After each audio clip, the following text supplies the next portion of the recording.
വന്ന പാടെ ചേട്ടനെ കാണാൻ ഓടി. ആ പ്രാന്തരത്തിന്റെ കൂടാരത്തില് 3-4 വട്ടം തിരക്കി.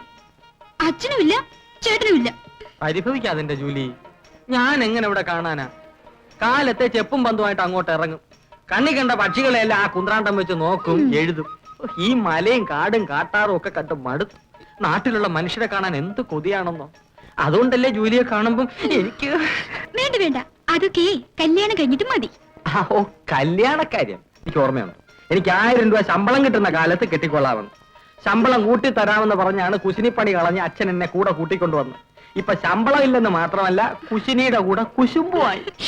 ആ, ഞാനൊരു കാര്യം പറയാനാ ഓടി വന്നത്. ഞാനിന്ന് വൈകുന്നേരം ഒരു പുതിയ കമ്പനിയിൽ ഇന്റർവ്യൂവിന് പോകുന്നുണ്ട്. വലിയ കമ്പനിയാ, എക്സ്പോർട്ടിംഗ് കമ്പനി. 1500 രൂപ ശമ്പളം തരാമെന്ന് പറഞ്ഞിട്ടുണ്ട്. താമസിക്കാൻ ഒരു വീടും. വളരെ വളരെ നല്ലത്. എനിക്കും ഒരു രക്ഷയായി. ആ പ്രാന്തൻ അച്ഛന് ലോഹ മാത്രമേ